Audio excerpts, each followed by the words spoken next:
बे समाव स्टुडियोआव आं सन्दना इस्लारि सा कक्राझार दखरा दुलाराय बर' फरायसा आफादनि खुंगा 45थि थान्दै जखनथाइ लोगोसे कारिगाव दालाइसा दुलाराय बर' फरायसा आफादनि खुंगा 35थि थान्दै जखनथाइ दिनैनि बे हाबाफारिखौ साननैनि हाबाफारिजों कारिगावनि साखाथियाव थानाय जोहोलाव दैमालु गेलेग्रा गेवलां फोथाराव खुंफुंदों। बे हाबाफारियाव बाहागो लायो दुलाराय बर' फरायसा आफादनि मानगोनां बुंथिगिरि मुस्रि जनक उजिर लोगोसे मिरु एबसुनिनो नेहाथारि थरायना रंगिना बरगयारि आरो कक्राझार जिल्ला दुलाराय बर' फरायसा आफादनि गाहाय नेहाथारि मुस्रि खाम्फा बसुमतारिजों लोगोसे ओनसोलनि गोबां दैदेनगिरिफोरा। सा कक्राझार दखरा दुलाराय बर' फरायसा आफादा दिनैनि बे हाबाफारिनि गेजेरजों सिगां समफोराव कक्राझार जिल्लानि गुबुन गुबुन हाबाफारियाव बाहागो लाबोनानै काबादि गेलेनायाव देरहासार जाबोनो हानाय गेलेगिरिफोरखौ मान बिलाइजों लोगोसे आर'नाइ होनानै बिथांमोनखौ मान बावदों। आङो बेखौनो फोरमायगोन आथिखालाव जे दुलाराय बर' फरायसा आफादनि जे थान्दै जखनथाइ एबा जथुमा बे सोलिगासिनो दं। दायो सा कक्राझार दखरा आरो जा कारिगाव दालाइसा एबसुनि जे बोसोरारि जखनथाइ बेजों सोमोन्दो लाखिनानै दिनै जे गेवलां मेल बे गेवलां मेलाव बाहागो लानानै आङो जोबोद गोजोननाय मोन्दों। आङो मिथिगौ जे सा कक्राझार दखरा दुलाराय बर' फरायसा आफादा मैया जानानै थांनाय जे थान्दै मेल बे थान्दै मेलाव गोबां हाबाफारि लानायनि जे थांखिजों बर' हारिखौ गेरेमसा हारि खालामनांगौनि थाखाय बड'फा उपेन्द्रनाथ ब्रह्मनि जे थांखि बे थांखि बायदियै बिथांमोना गोबां हाबाफारि बेहाय सावरायदों। बर' हारिनि थाखाय सोलोंथाइनि बाथ्रा, समाजाव जौ जुवाखौ एंगारहोनायनि जे हाबाफारि, ड्राग्स जानाय बिनि हेंथायै हाबाफारि आरो बिभिन्न बिदिनो खामानि मावनाय खेला दुला बिनि सायाव सा कक्राझार दखरा दुलाराय बर' फरायसा आफादा जे गिदिरथार माखासे खामानि मावनो थाखाय थांखि लादों होननानै आं मिथिनो मोन्दों। बिनिखायनो आङो गासैबो रायजो राजा आरो दखरा आफादनि जोंनि थान्दै आरो मावथि बिथांमोनखौ आं खावलायनो लुगैदों। बेफोर गासै हाबाफारियाव जे फैबाय थानाय समाव बर' हारिखौ मोनसे गेरेमसा हारि खालामनो थाखाय बड'फा उपेन्द्रनाथ ब्रह्म बिथाङा जे खावलायलांदों बा बिथाङा जे मोनसे थांखि जे जों आवगायलांदोंमोन बिथांनि सिमांखौ मोगथाङाव मोनफुंनांगौनि थाखाय जों जाहाथे गोसो मोदोम होनानै बयबो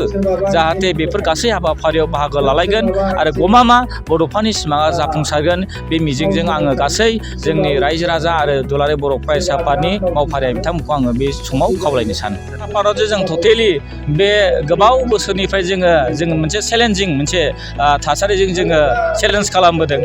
जिखुनु पद्दायै जे बेबादि पिकनिक स्पट एबा रंजा बाजा खालामनानै टाइमखौ नस्थ' खालामनाय बेबादि मोनसे फोरबो खालामनानै बर' हारिनि गेजेराव मोजां मोनसे थासारिखौ नस्थ' खालामनानै बेल' नङा जों गाव गावनि जिबनावबो जे मोनसे थासारिखौ नस्थ' खालामनानै समाजनि बिराद गिदिर मोनसे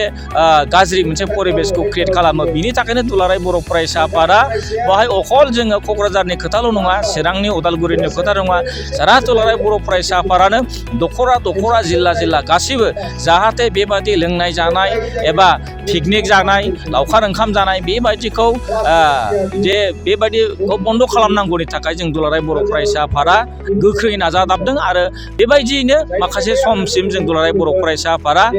बेबायदि माखासे थासारिखौ एसेब्लाबो जोङो खमायबोनो हादों होननानै जोंहा फोथायनाय दं आरो इयुननि समावबो जुदि बिदि जाबाय थानायखौ जोङो नोजोर बोनानै जों दुलाराय बर' फरायसा आफादा जेरैखि जाया बे परिबेसखौ जोङो सा क'क्राझार दखरा दुलाराय बर' फरायसा आफादनि खुंगा 45थि बोसोरसालिनि जथुमानि थान्दै मेलाव बा बोसोरसालियाथ' होनला बेखौ थान्दै जखनथाइ बे जथुमानि थान्दै मेलाव जों बेखौनो थांखि लादों जे जोंनि सा क'क्राझार दखरा दुलाराय बर' फरायसाल' नङा बेवहाय सारा क'क्राझारावनो जों नुबाय माने दा जोंनि इयुथ्स जेखौनो जों 14निफ्राय 30 बे बैसोनि गथ'फोरा ओरैबायदि ड्राग्स एडिक्टेड जाबाय। दा जों एसे सिगाङावसो जोङो सा क'क्राझार दखरा दुलाराय बर' फरायसा आफादनिफ्राय गोबां गथ'फोरखौ ड्राग्स जानाय लोगो मोनबाय आरो हमनोबो मोनबाय। दा बेनिखायनो जों बेखौ लानानैनो स्ट्रंलि जों दिनै डिसिसन लादों जे जोंनि नर्थ क'क्राझार आनसलिकआव जेसेबांनाखि माने ड्राग्स जाग्रा गथ'फोर दं एडिक्टेड दङ जों बेखौ हमनानै बा जोंनि दखरायाव लाबोनानै जों बिथांमोनजों मोजाङै सावरायनानै बिथांमोननि गार्जेनफोरजों सावरायनानै जोङो जोंनि बे ओनसोलखौ ड्राग्स जानायनिफ्राय बोरै फ्रि खालामनो हायो, उदां खालामनो हायो जों बेखौ थांखि लादों आरो फैबाय थानाय समाव जोङो जोंनि जे इयुननि फरायसाफोर बेफोरखौ बिथां गथ'फोरखौ लानानै जोङो काउन्सिलिं होनाय बा सांग्रांथि मेल लानाय बे हाबाफारिखौ जों लाबाय थानायनि जों मोनसे दिनैनि बे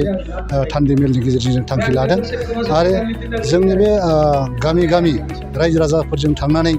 रायजो राजाजों मोनसे सावरायलायनायनि गेजेरजों समाजारि जेंना जायखौ जोङो दायना जुगनानि खोथा होनदों आरो बिदिनो आबाद मावनायनि बिथिङावनो होनदों जों बेफोरखौ गासैखौबो लानानै जोङो मोनसे समाजारि सांग्रांथि मेल जों बेखौ लानो सानदों बेवहाय जोङो ओरैनोथ' हाबाफारि हिसाबै जोङो जेबो बेबायदि लास्लाबनो हायासै समा जोंखौ खाबु होयै बायदि जाबाय मानो होनबा रांखान्थिनि अबस्थाया एसे गाज्रि हिसाबै जोङो बेबायदि गोबांथार हाबाफारि जों लासोनो हायासै खालि जोङो बेबायदिनो गेवलां मेल लोगोसे थान्दै जखुंथाय बिनि गेजेरजों जों जेबो लानो हानाय जायासै दा बेखिनियानो बेखौ जोङो 19 आरो 20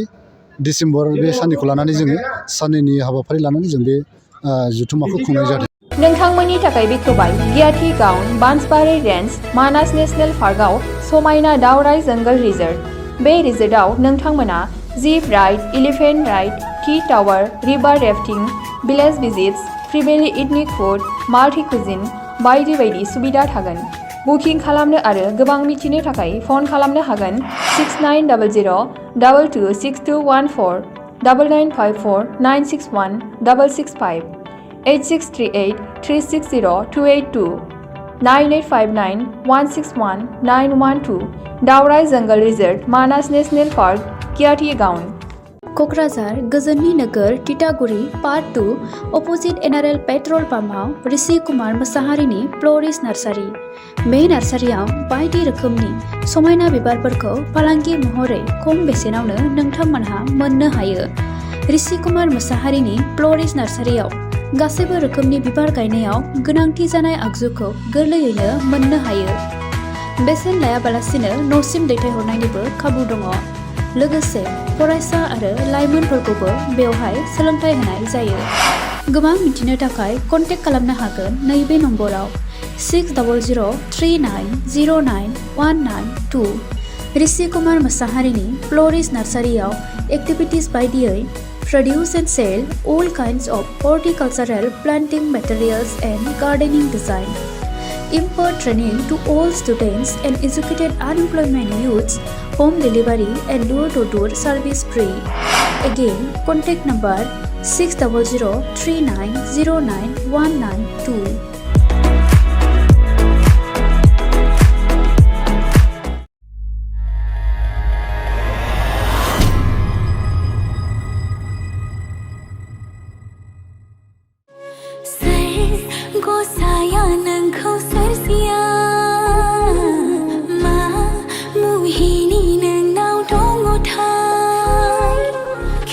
बर' एलबाम नायना मोजां मोनग्राफोरनि थाखाय गोजोनथाव खौरां लिरामिनि डिरेक्शनाव आरजि प्रडाक्शननि बानजायनायाव नुनो मोनसिगोन सायख'बाय मुंनि गोदान बर' एलबाम बे बर' एलबामाव फावखुंगुर महरै हिर'ग्राफा आरो राइबेल बाग्लारि गोदान जाखांफु फावखुंग्रि महरै नुनो मोनगोन निजोरा बर'खौ बे बर' एलबामाव समायना मिलौदो देंखो होदों निथामनि बर' आरो मोनसोम बर'आ बे मिउजिक भिडिअखौ नायनो थाखाय आरजि प्रडाक्शन इउटुब चेनेलखौ बयबो आंगो खालामना लानो हागोन।